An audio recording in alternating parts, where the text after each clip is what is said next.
in 19 languages. His most recent book, The Boy Crisis, co-authored with John Gray, was a finalist for the Indie Book Publishing Award.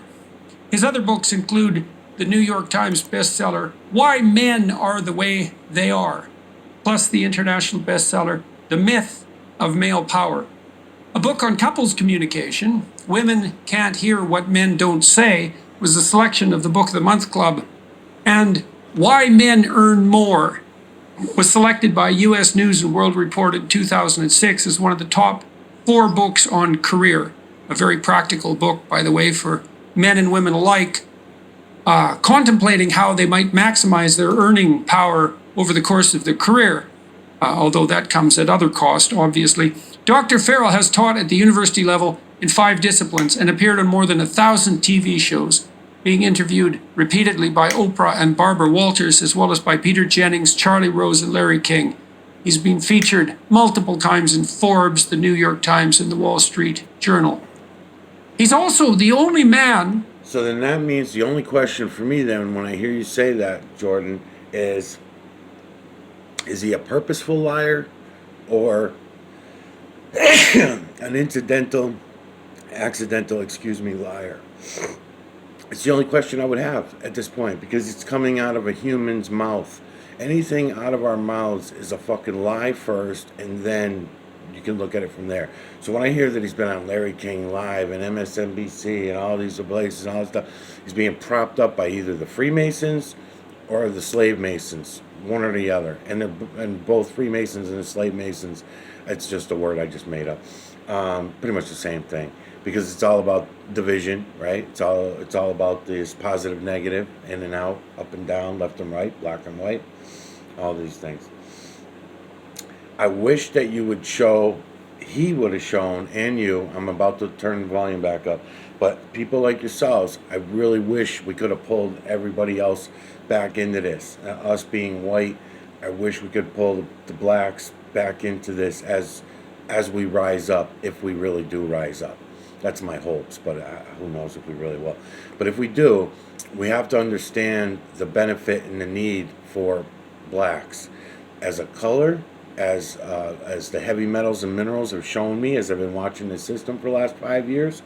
One of the things that have gotten through to me more than anything else is that whites are cutters and blacks are pushers and movers.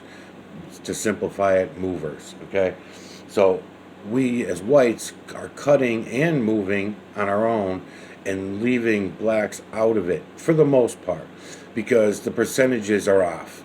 When we're not talking about browns, yellows, reds, I started talking about in an earlier video, talking about blacks and whites. All the other colors come into play, and they all have their different abilities for pushing, pulling, cutting, and other jobs that are related to those things, because that's what we all are as energies, are builders. These triangular builders that are in the camera now, that are all over, that I'm collecting, I call it digital collection of electromagnetic nanocarbon, because that's what I'm showing you in the camera, is how the nanocarbon is used to build. And it's being built right now in this camera on the clouds, at the cloud level, what we call clouds. You and these guys, same thing. I've not heard anybody on here talk about the mineral streets. We're talking about thousands, tens of thousands per day going over your heads, not just my head, not all over my head. I'm not the insane one. It's the 7.8 billion who are the insane. So, and you guys might be included in that because of your intelligence level. You're so fucking highly intelligent that you cannot step back. You should close those books, shut off the TV, shut off the phone, turn off the computer, get away from it, and go look for yourselves. Take your cell phone only to use as a camera so you can digitally collect as EMNC. Bring it back, only use your computer to upload it onto there so that you can go and look, and you'll have an easier time looking maybe. That's my advice on that, because you have to go look. You have to go look in order to see it. You're not going to find it between the pages of written word. You're not going to find it between the lips of spoken word. This is not the way this is going to go down. If it does, it ain't going to be very pretty. So my bitch, as I'm ready to get ready to listen to this guy, Men in Crisis. It is men in crisis. You're not cutting out the black man. And I'm not saying if you did, it would even be intentional, because I don't get that impression from you. But your actions, of course, as you know, speak louder than words. It's going to go right into the next video. Let's see what it is. May 26th. Fucking distractions, distractions, distractions. They're equivalent in terms of socioeconomic success or above. Whereas with males, the relationship between socioeconomic success and female attractiveness is virtually nil. For boys, it's almost the only determinant of their attractiveness. So for a boy to be a loser on the, let's say, competition front, especially given extreme female sexual choosiness, I was looking at data today that showed that women on dating sites rate 80% of men as below average. And yes. Whereas men find 60% of the women they look at on online dating sites acceptably attractive, women find 4.5% of them acceptably attractive. And so there's this nexus between success in the competitive workplace and between men, say, and attractiveness to women that drives male motivation in a way that's virtually inconceivable on the female front. And we don't take this sort of thing with any degree of seriousness. We don't, and it really is it's very crucial, because it makes the boy crisis globally more than just a boy crisis. It means that the boy is feeling like he's being rejected sexually and rejected in relationship-wise, and very few of us know that when boys and girls break up in a relationship, we usually think of the girls as being more depressed. In fact, the data shows that the boys are more depressed when you know how to measure boy depression, but most of the measures of depression have been based on females' expression of depression, not males' repression of depression. And so that's a whole other area that has to be worked on. But when a boy is feeling like he's being rejected sexually and relationship-wise, and is feeling like his teachers are not speaking well of him because he's not doing well in class, and his parents are maybe speaking about his brother or sister with pride in their voice, but sort of leaving him out, he begins to feel this enormous vulnerability. But also that vulnerability is expressed by anger as well. Bitterness, resentment, desire for revenge, yeah, all of that. And fantasies that emerge as a consequence of that too. Fantasies of revenge and the acquisition of status. That's exactly right. And these boys, and so they sort of they may turn to guns as a way of saying, I'm strong. I'm not the loser that you think I am, as did in Texas. And not only did he show the guns on TikTok and on Instagram, but also tried to tease Anita, a girl that he thought he knew who didn't know him at all, basically. And he was hoping to sort of get her attention by saying, I'm going to be doing something important. Watch out for me. Oh, I didn't know it had become that detailed in relationship to a relationship. Yeah, so, she would say it was not a relationship. Right. It was a fantasy on his part. It was a fantasy on his part, for sure. And so, as I started studying this, I saw that it is not just the boy crisis, but that the boy crisis resides where dads do not reside. And so when we look at the 6 mass shooters in the 21st century who have been school shooters, all 6 of those mass shooters who have been school shooters in the 21st century, all 6 of them for whom we know the family background, every single one of them were dad-deprived boys, including in Texas. And the stories are so amazingly similar. The dads are not involved. The mothers become involved. They care for the children a great deal, but the boy feels he has no no structure, no purpose, no discipline. Dads are far more likely, especially with their sons, to require their sons to be very good with boundary enforcement. Mothers tend to be more effective with just empathy and saying, "Sweetie, you have a wonderful voice. You should sing. You should, you're really good at acting. You should act." But acting and singing and any accomplishment takes a great deal of discipline. And the dad is more likely to say, "Don't expect us to get a tutor for you or for me to drive you to school for this special practice that you're doing for basketball. If you're not practicing at home and doing these other things." And the mom is saying, "Don't be mean. He's upset that you're not doing that." Whereas the dad will say, no, I need to make it clear to him that he can't just manipulate everything, do everything he wants to do and expect us to take him everywhere and not have the discipline to succeed himself. Not without a quid pro quo. So Yes. what do you mean exactly by boundary enforcement in that situation? And the difference between mothers and fathers in that? Yes, a mom will be much more likely to say, moms and dads will both set boundaries almost the same way. One of the biggest misunderstandings in parenting is not understanding the difference between setting boundaries versus enforcing boundaries. So moms and dads, when when a mom is with a child more than a dad, she tends to set bedtimes that are earlier. Dads set later bedtime, so you'd think, oh, the dad is more lenient. But the studies show that the children with dads get to bed, in fact, earlier than the children with moms, because moms tend to do something like they set the bedtime, let's say at 8:30, and it comes to 8:30, and the child says, "Oh, I haven't finished my homework," and mom goes, "Oh my goodness, I definitely don't want you to go to school without finishing your homework." "Okay, sweetie, you can spend a little bit more time finishing your homework," and she monitors and sees, and then that becomes 9 o'clock. "Oh, you didn't read me a story. Okay, I'll read you a story. Since you did your homework, that was good that you did that, and now it's 9:15, 9:30. Dad is more likely to say some version of, and the data bears this out. Dad is more likely to say some version of, "I'm sorry, you didn't do your homework. You had all this time to do it. You're going to have to go to class and not do your homework well." All right, tough luck for you, rat. Go to bed. Exactly. Do better next time. Yeah. Do you know, Warren, if there's been any studies linking that capacity for boundary enforcement to personality traits like agreeableness? Has the work been done at that fine-grained a level? I don't know for sure about the agreeableness per se, but I think one of the misunderstandings about moms and dads is that behavior, that agreeable behavior, is considered by moms as being like unconditional love. Whereas we don't use the word unconditional love nearly as often with our dads, but in fact our dads have unconditional love, but for them part of unconditional love is having conditional approval.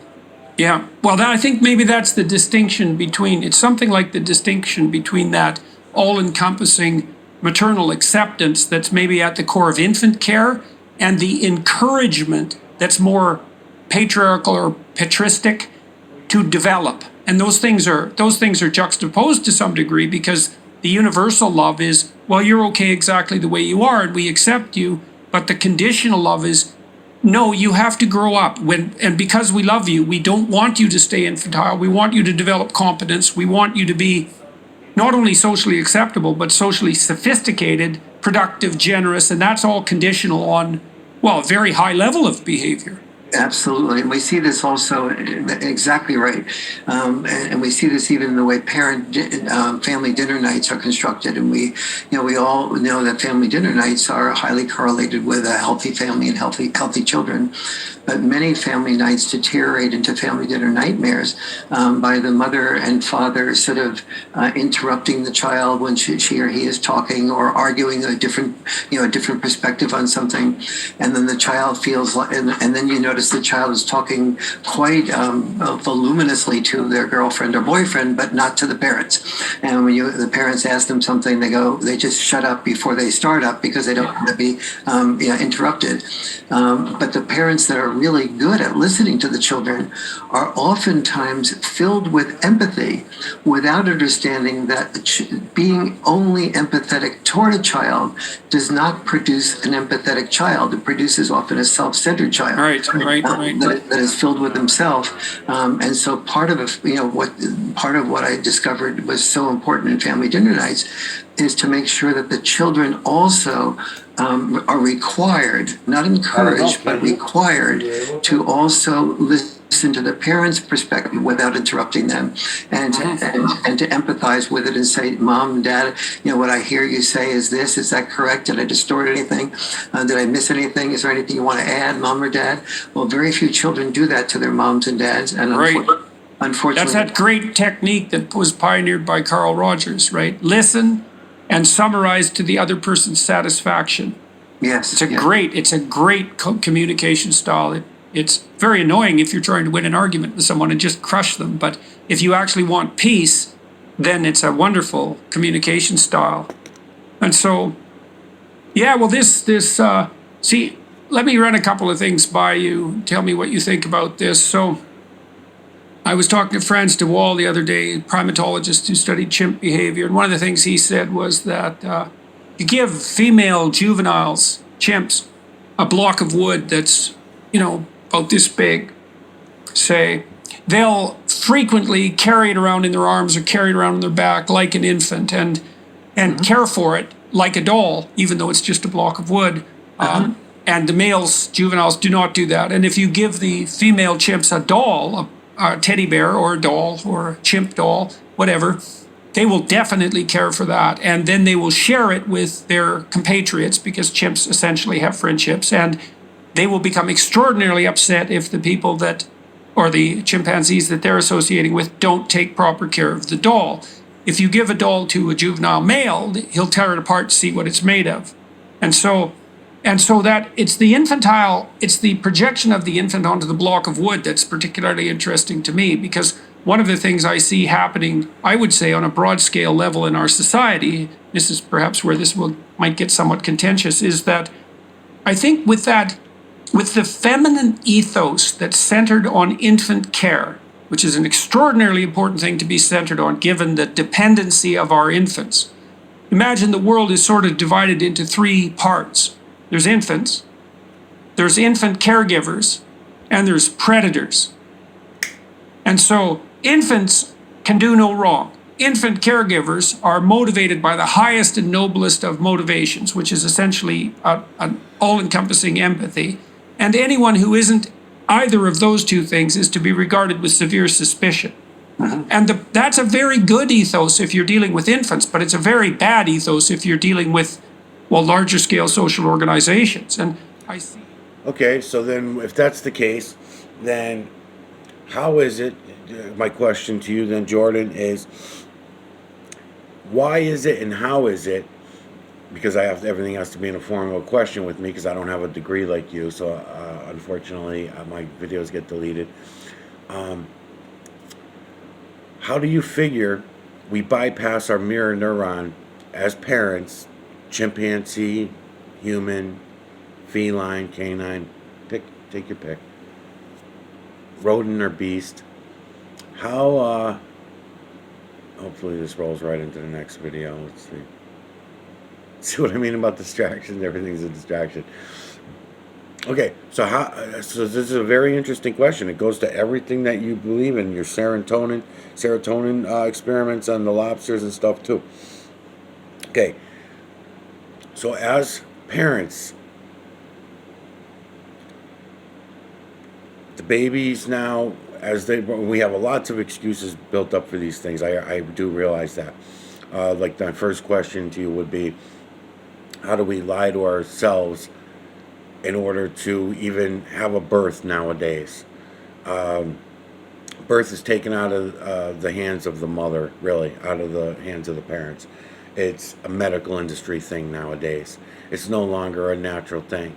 And I don't think that there's very many people that can even... it's not that I don't think. There are not very many people who even believe they can be without the medical industry and having babies anymore, because we have all these false statistics about how much more successful we are at having babies now that the medical industry has taken over.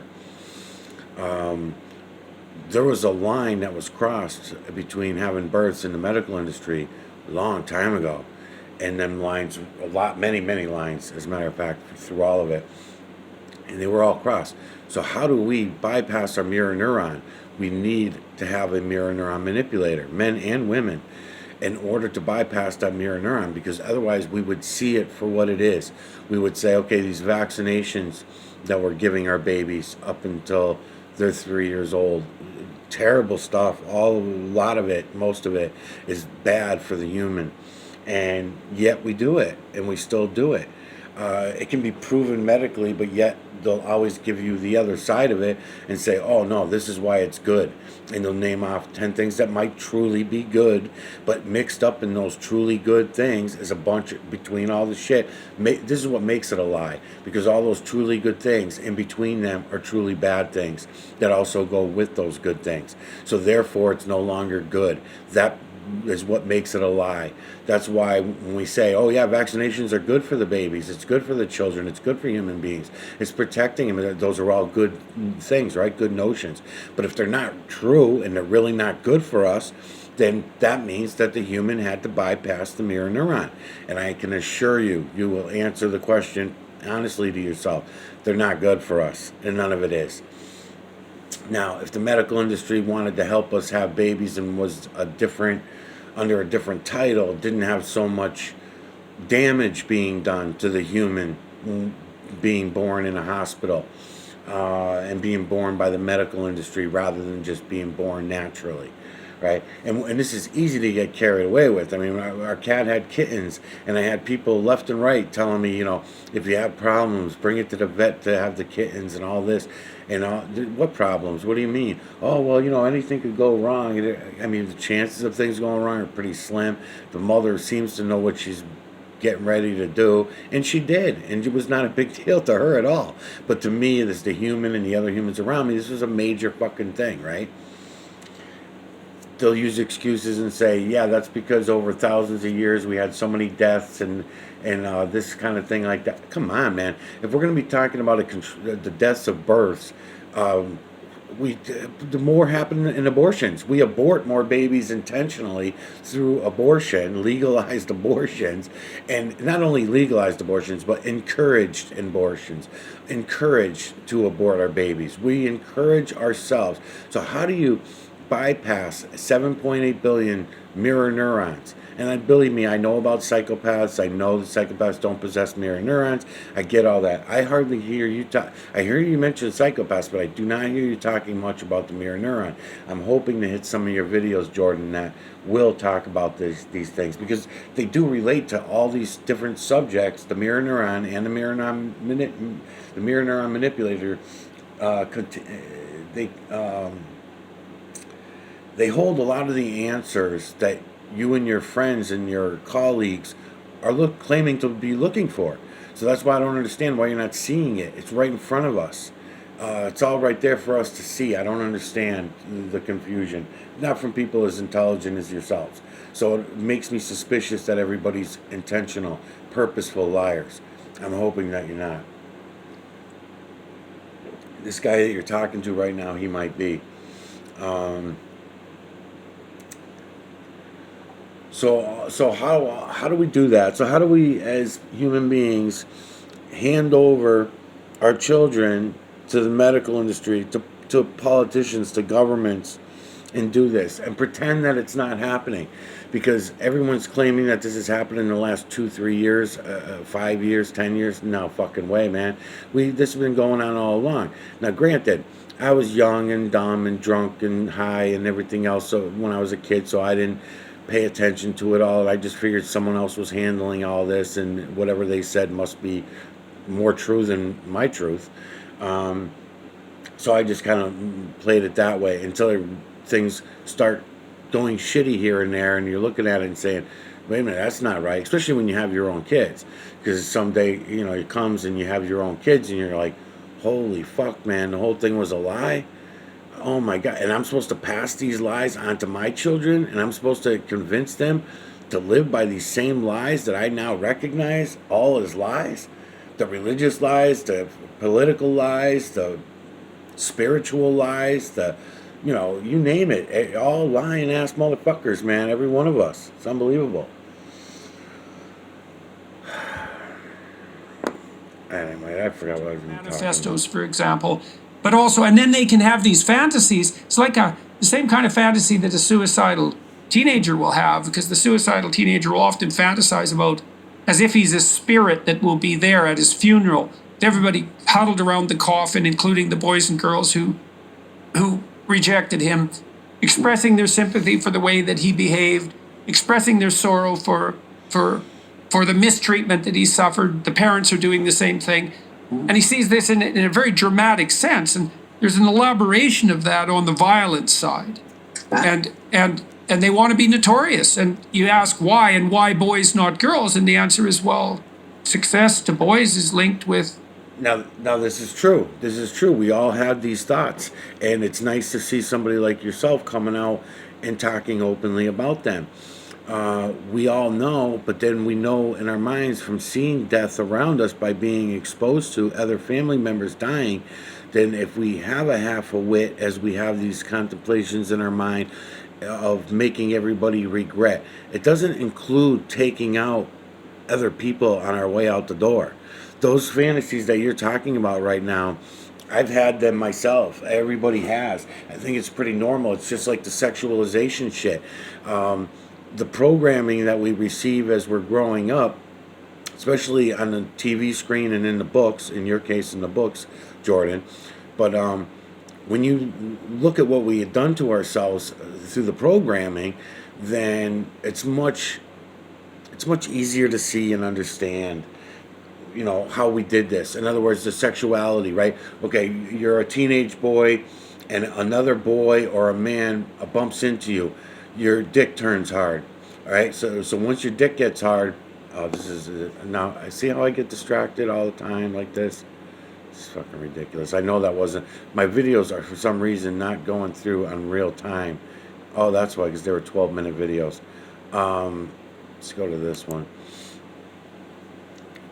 So anyway, so someone bumps into your dick, and it happens to not be a girl, it's a boy, and your dick gets a little hard. It just doesn't even have to get hard; it just fluctuates. It just pulsates, right?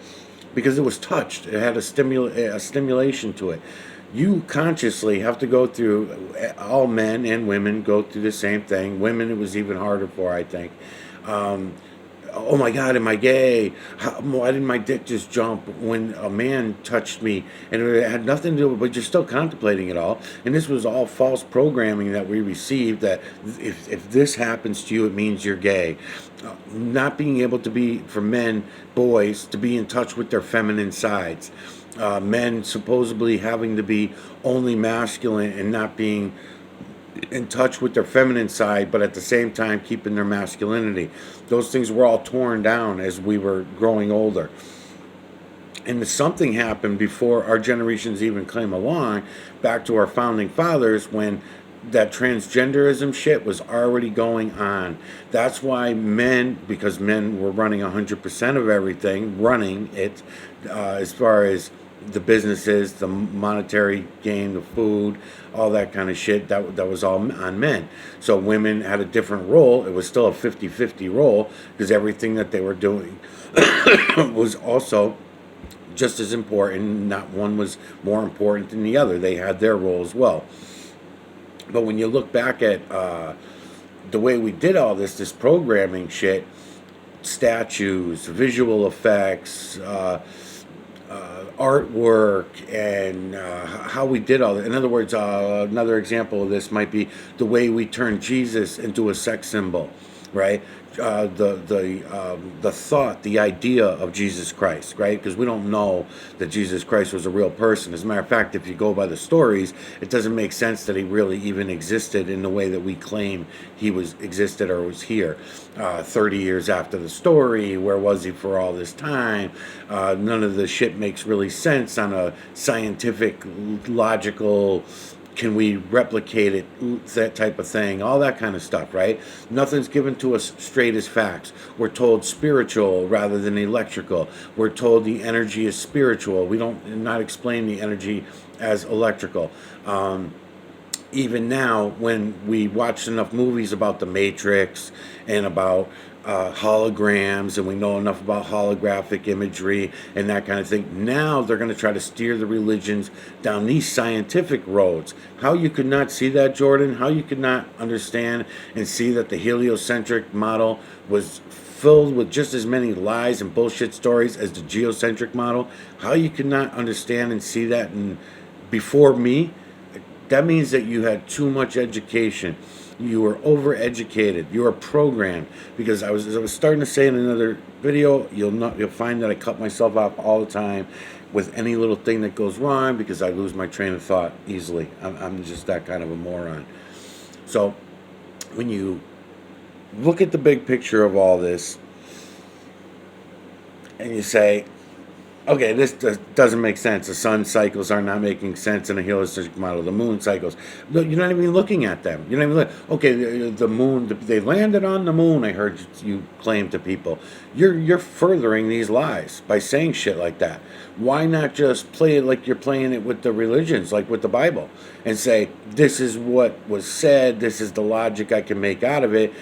Doesn't actually, I'm watching the moon for the last couple months and it doesn't seem to be doing any of the things that they said. And by the way, I noticed this about the moon, because I'm going to show you about the moon. I'm going to now about to tell you. So there won't be any more excuses once I show it to you.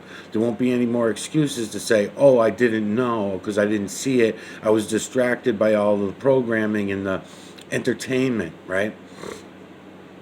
You don't know how right you are, Jordan, about so many things that you're right about, and then the things that you're wrong about, I'm hoping you'll go and take a second look at them and then and be able to see them, because I believe that you'll see them even clearer than me because of that same education that I'm picking on you about. Because all education, our brain is only a memory capsule. That's all it is. And you can take your science and you can look at what it is I'm going to draw you out pictures of and explain it that way later in later videos. But you're going to see what I'm saying is true. The brain is just a memory capsule. Everything from the way I'm moving my fingers like this, how many memory glands had to go into play to remember how to do that, to have the same conversation I'm having with you right now at the same time that my fingers are doing all this. Millions and trillions of memories just to do this. Right? So imagine all the other memories that my brain is holding, just like yours is and everybody else's. Then we're fed fake science after fake science after fake science, the same way we were with fake religion after fake religion after other fake religion. Science is another religion, and we believe in it all. Easy to prove that zeros don't exist anywhere but in our imagination. Now, all other math, 1 through 9 math, okay, that's a different story. 1 through 9, you can see where we can take from the false creator and the creator's work, and we could put together something called mathematics. We can do that. But it's when the humans went beyond that point and said, zero. What is zero? And then people think they're going to be slick about it and put 9 M&Ms on the table and then take away 9 M&Ms and then try to tell me that that's 0 M&Ms.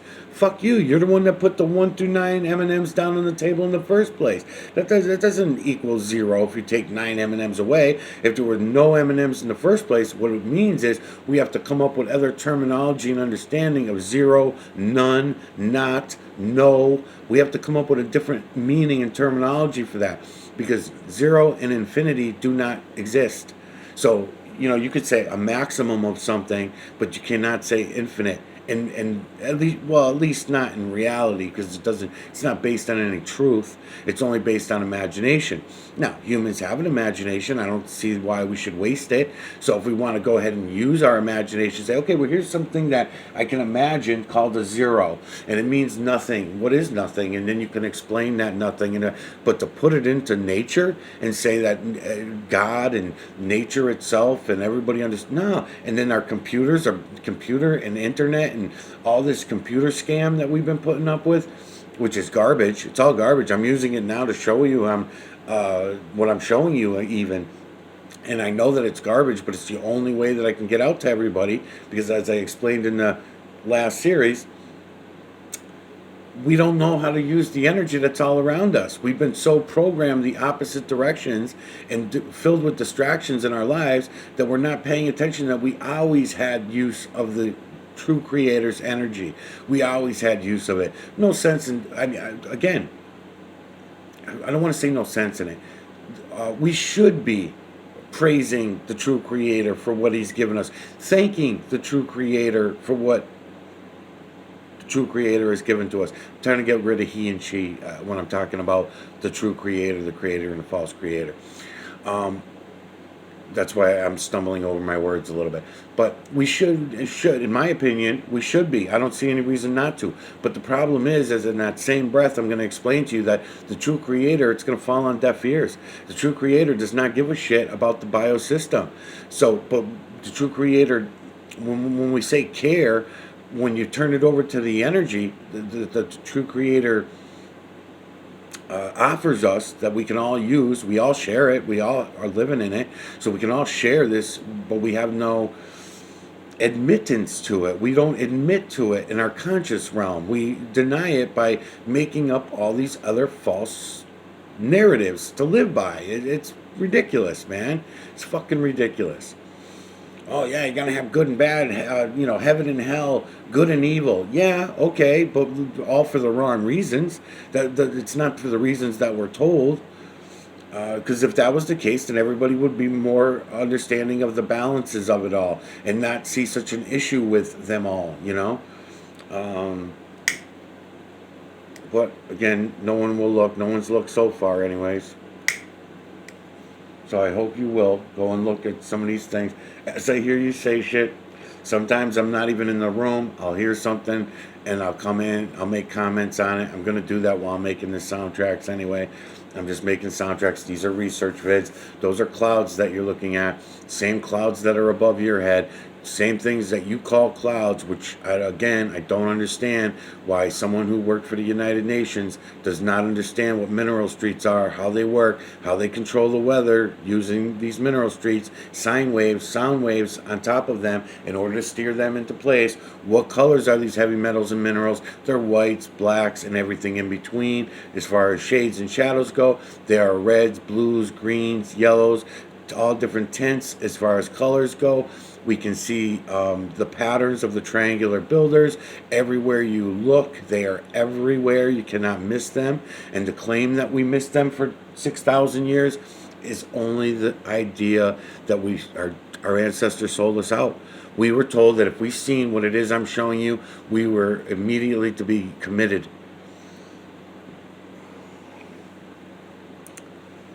So back to the abortion thing. What am I at for minutes?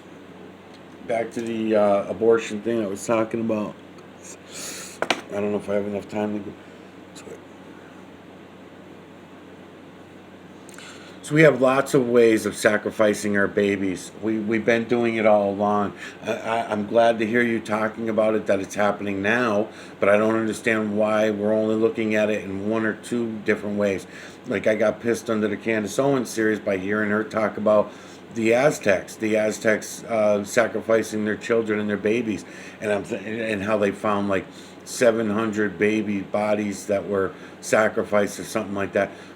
So many things that we don't know about that story. First of all, if it's even true, the age of them, because we don't do proper carbon dating, because all that was a lie.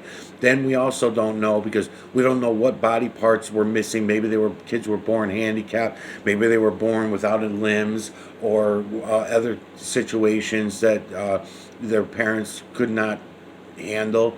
Maybe they were born brain dead and they didn't know how to do it. There's so many things we don't know about the stories that are left out of it. They just say, Aztecs, we found a big hole left over from the Aztecs filled with bodies, babies included, that were all these sacrifices, and we could tell they were sacrifices. And we're giving this story. It's bullshit, man. They make the shit up as they go along. They won't look at reality. They won't look at the truth. They only want to look at what they can make up in their imagination and sell. If they can sell what it is in their imagination, that's why we're stuck with little circles to represent degrees of temperature.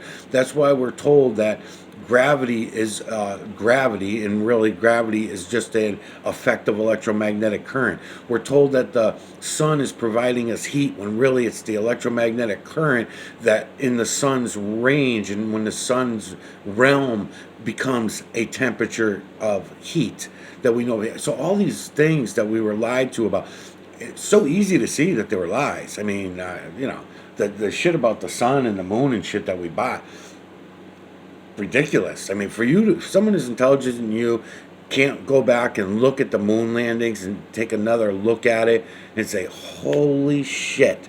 You don't have to look at much. You don't have to go over all the lies, although it is fun to do, because it makes you realize how how intelligent you really were.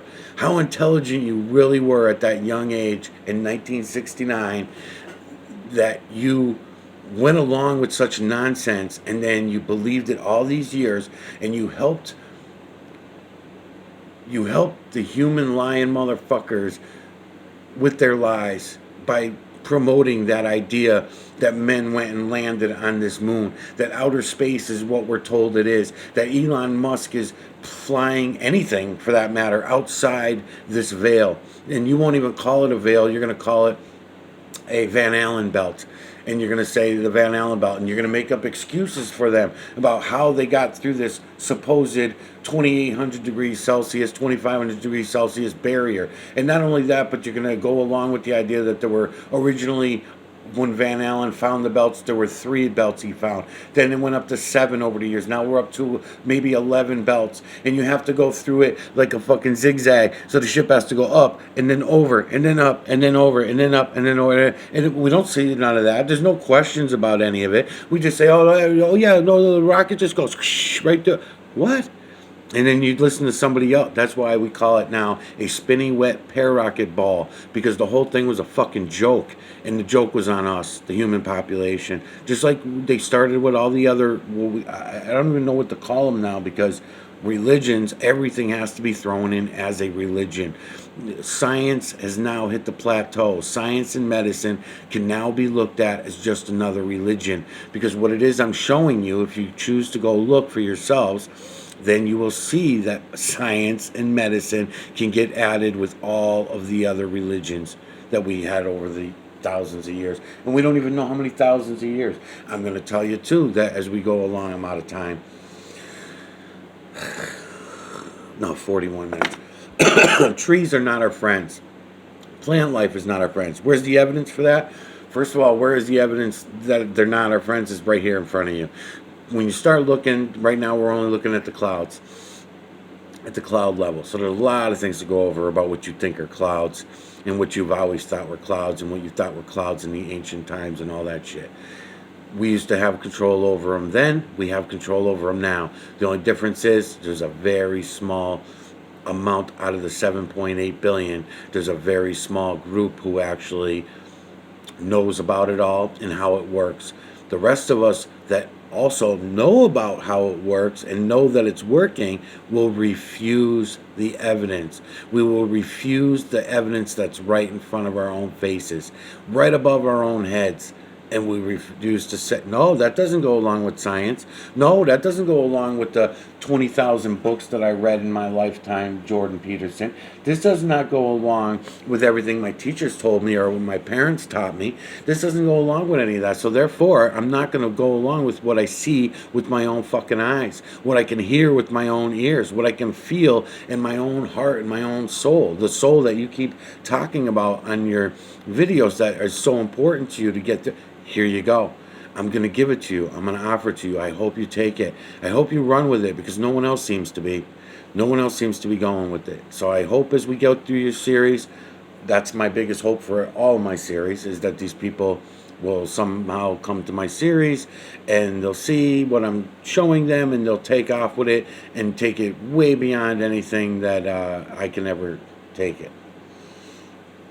Due to your ingeniousness, that I'm picking on. So it's kind of ironic in every which way. 43 minutes. Yeah, so between the cancers, the diabetes, the abortions, the sending children off to war, all the mixed up shit. When I start this next video, I'm going to talk about something else. I'll try to change the subject a little bit when you hit on each topic. I'll just wait before I get myself all riled up for nothing. I'm just gonna wait, and as you say shit, and as you guys talk about stuff in your videos, I'll do like I'm doing now. I'll pause it. These are just videos that I'm gonna add to your series anyway, so it doesn't really matter. I got other shit going on around the house and stuff that I'm doing that in between running these videos anyway, so it'll be easy enough. I'll be back.